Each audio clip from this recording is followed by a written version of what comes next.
I was offered $5,000 for a video, but this was when I was like 19. I was like, double it, and I'll walk outside and I'll give it to a homeless person. And they're like, no, you won't. And I was like, double it. And I was like pacing around my neighborhood for 3 hours convincing this guy, like on the phone, just double the money. I promise the video will go viral and I'll give it to homeless person. I was like, $10,000 just looks better in a title. It'll get more views. I promise your app will do better. A lot of times people, oh boy, it's like they think their videos are better than they are, honestly.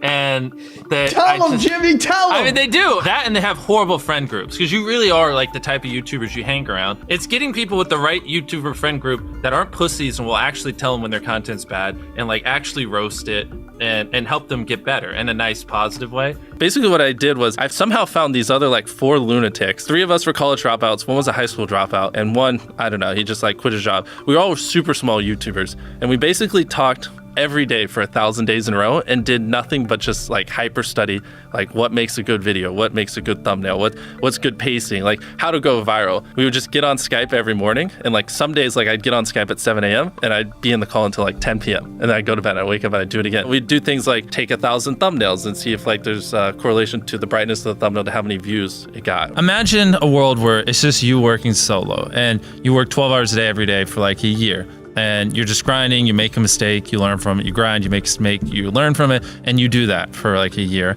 And then imagine a different world where you have 4 friends who are also equally grinding in something similar. Friend number 1 makes a mistake on Friday, he teaches the other 4 people. Friend number 2 makes a mistake the next week, teaches everyone. And then like you're all learning from each other's mistakes. You're all constantly studying 24/7 and downloading each other. Like after a year, you're like 2 years ahead of the guy who was just solo. Do you frequently go that far out of your way to capture the thumbnail? Yeah, I mean, of course, everyone should. If people don't click, they don't watch. So you want to give them something to click. Something a lot of people forget is like unsuggested on phones, thumbnails are really fucking small. So like people are editing thumbnails full blown on their computer, and when you shrink it down, you can't see. We try to all around be above the rest. Anyone can clickbait, but you do actually like deliver on it. We say we put 100 million Orbeez in the backyard, we put 100 million Orbeez in the backyard. Your title and thumbnail set expectations. Like what you're saying is like, I like bananas. And what you need is bananas are the best goddamn food on the planet. Like that's the type of opinion you need. Like you need something like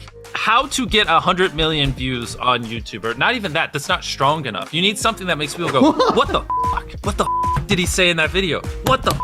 I need to know. At the very beginning of the video, to minimize drop-off, you want to assure them that those expectations are being met. If you're putting 1 million Orbeez in a pool, don't start the video with you shopping for, you know, your mom's birthday present. At the beginning of the video, just say, this is 100 million Orbeez. We're gonna fill this pool and this entire backyard with them. Match the expectations, and then you want to exceed them. So you want to assure people that what they clicked on is what they're getting, and then blow their mind and be like, but you're also getting even more. Anytime you say the word algorithm, just replace it with audience. The algorithm didn't like that video? No, the audience didn't like that video. If I wasn't retaining a viewer, just would it make sense for you to promote it? Why would you promote a 10-minute video that people watch on average a minute and a half? I mean, every video, even the stupid ones, I learned something, you know, and that's something I try to make a very big point of, is like, no matter how bad we mess up, like we sometimes have videos that have horrible retention. It's just like, as long as you learn from it, it's not the end of the world. Every YouTuber says it. It's like no one will ever be able to replicate my style. I gotta edit it, but newsflash, someone can. It's actually not as difficult as you think. It was good that I got a really strong foundation on how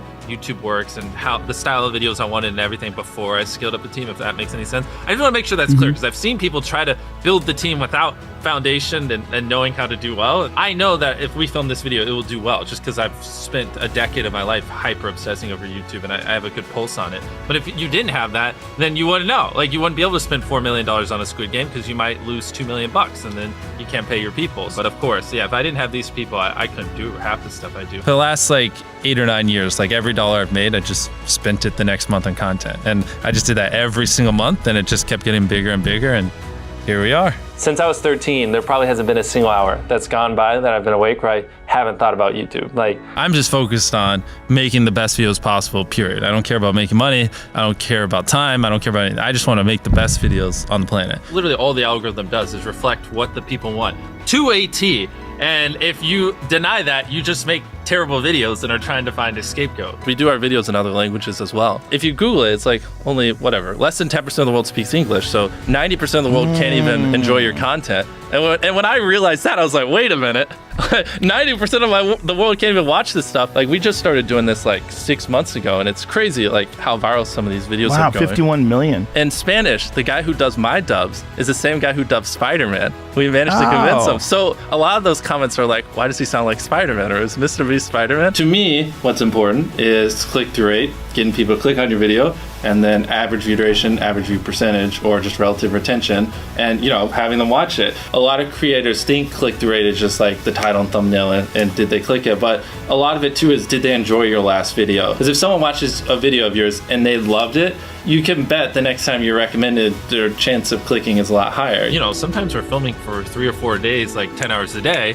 30, 40 hours of filming plus months of setup, whereas most creators probably film for a couple hours and set up for a day. Outside of just filming, we brainstorm video ideas, relentlessly, hours every day. By always doing all those things, it just distinctively sets it so far apart that it's basically, in my head, it's like, why would you not watch it? Viewers aren't stupid. They can tell when you half ASS, I don't know if I'm allowed to curse, a video, or if you really put in effort. And if they can tell you're putting in a lot of effort, they're gonna be more likely to click on future videos. And that snowballs. And because once you build that trust, they get to a point where it doesn't matter what you upload. They just know it's high effort and they just know it's great. And they're just conditioned just to watch because you have a good track record. And so with filming, it's just trying to make sure we're doing everything we can, no matter how expensive it is, no matter how much time it takes, to make the best video possible. A lot of people, if they gave away 100 grand, they would make a huge deal about it. But sometimes we're just like, yeah, here's 100 grand. Thanks for watching, bye. Doing it that way makes it more fun and just more interesting. So I like to keep a little bit of it mysterious because I think that's what people enjoy. A lot of people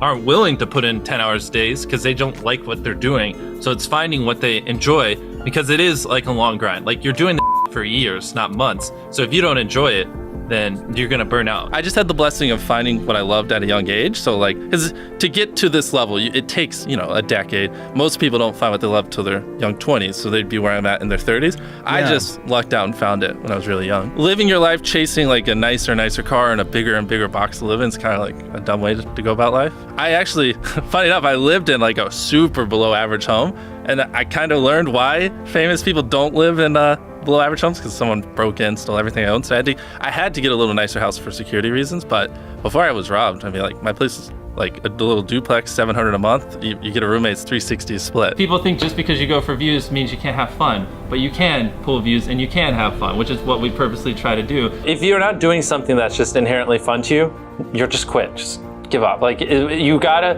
at least semi-enjoy what you're doing, or you're gonna quit long before it gets to a point where it brings in money or whatever else could be driving you. So find what you love, and then I would just hyper obsess. Make sure no one doing what you're doing is doing it better. Make sure the videos are as good as possible. You can be motivated by more than one thing. I'm motivated because I want to support my mom and my family. I'm motivated because I want to employ my friends and help them. I'm motivated because I want to help other people. I'm motivated because I want to be a YouTuber.